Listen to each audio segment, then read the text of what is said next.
अस्सलाम वालेकुम प्यारे तलबा व तालिबात। उम्मीद है कि अल्लाह के फजल करम से आप सभी ठीक होंगे। आज 29 मई 2021 मज़मून उर्दू जमात 7वीं सबक जो हमने मुकम्मल किया है श्री रामचंद्र जी, इसके हमने कुछ सवालात कल किए हैं। आज हम दिवाली पर एक मुख्तसर मज़मून लिखेंगे। तो बच्चों, मैंने इस बोर्ड पर दिवाली पर एक मुख्तसर सा मज़मून तहरीर किया है। मैं इसको पढ़ने की कोशिश करूँगा। चलो शुरू करते हैं। जब रामचंद्र जी लंका को फ़तह करने और अपना वनवासी मुद्दत ख़त्म करने के बाद सीता और लक्ष्मण को साथ लेकर अयोध्या लौटे, तो इस मौके पर अयोध्या के लोगों ने अपने अपने घरों में खुशियां मनाने के लिए दिए जलाए। इस दिन से यह त्यौहार हिंदू में राज हुआ। इस दिन हिंदू अच्छे अच्छे पकवान पकाते हैं, अच्छे अच्छे कपड़े पहनते हैं, रात को लक्ष्मी को पूजा करते हैं और शाम होते ही अपने घरों को दिए जलाकर रोशन करते हैं। बच्चे पटाखे फोड़ते हैं। गर्ज इस दिन दूसरे लोग भी अपने हिंदू भाइयों की खुशी में शरीक होते हैं।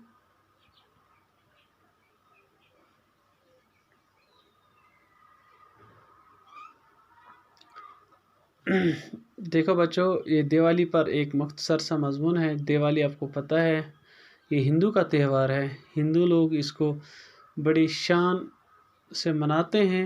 जैसे आपको पता है इस दिन बच्चे पटाखे फोड़ते हैं, लोग हिंदू भाइयों के घरों में खुशियां होती हैं, दिए जलाते हैं, नए नए कपड़े पहनते हैं। तो ये त्यौहार जो है ये हिंदू भाइयों का है। तो अब हमें एक और मुख्तसर सा नोट लिखना है श्री रामचंद्र जी पर। श्री रामचंद्र जी पर एक मुख्तसर सा नोट लिखिए जिसमें रामचंद्र जी के बुलंद इखलाक का जिक्र हो। जैसे हमने पढ़ा है श्री रामचंद्र जी हमने पढ़ा है, तो हमने देखा है कि श्री रामचंद्र जी जो था वो बहुत ही ईमानदार, सच्चा और फरमाबरदार था। तो हम इस पर थोड़ा सा छोटा सा नोट तहरीर करेंगे।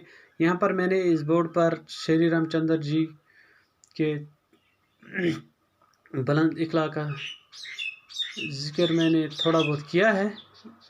तो चलो मैं पढ़ता हूँ कि मैंने श्री रामचंद्र जी के बारे में क्या लिखा है।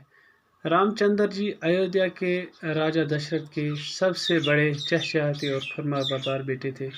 जैसे कि आपको पता है जो रामचंद्र जी था ये राजा दशरथ का बड़ा बेटा था। राजा दशरथ की 3 बीवियाँ थी, तो सबसे बड़ी बीवी जो थी उसका बेटा था श्री रामचंद्र जी। इनके दिल में नेकी, सच्चाई और ईमानदार कूट कूट कर भरी थी। जो श्री रामचंद्र जी वो नेक था, सच्चा इंसान था, ईमानदार था। ये हमने सबक में भी पढ़ा है। उन्होंने अपने बाप के हुक्म की तामील में 14 साल का वनवास लिया। मतलब जो ही बाप ने इसको हुक्म किया कि आपको 14 साल के लिए वनवास जाना है, तो इसने इस हुक्म की तामील की, इसने उस हुक्म को मान लिया।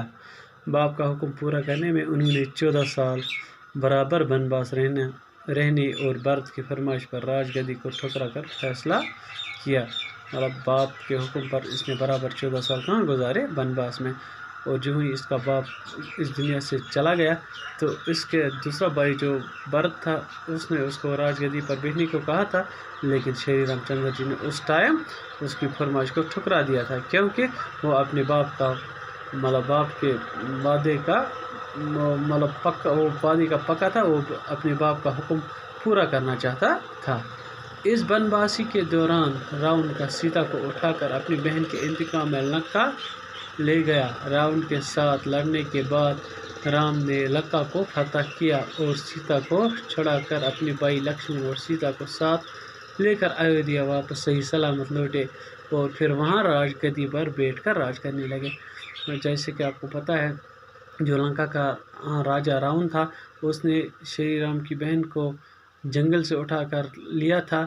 تو جو ہی شری رام کو یہ پتہ چلا کہ راون نے اس کی بہن کو لیا، تو وہ لنکا پہنچا، اور وہاں پر اس نے راون کو وہاں پر ایک جنگ ہوئی، جس جنگ میں شری رام چندر جی کو فتح ہوئی، اور اس نے سیتا کو چھڑا کر اپنے بھائی لکشمن کے ساتھ وہ ایودھیا واپس صحیح سلامت لوٹے، اور پھر وہاں پر راج گدی پر بیٹھ کر راج کرنے لگے۔ یہ تھے شری رام چندر جی کے کچھ اخلاق کا ذکر، کچھ مطلب جو اس نے اپنی زندگی میں کیے تھے، کارنامے کیے تھے، وہ ہم نے تھوڑا بہت یہاں پر تحریر کرنے کی کوشش کی تھی۔ امید ہے کہ آپ کو بچوں سمجھ آیا ہوگا۔ اللہ حافظ۔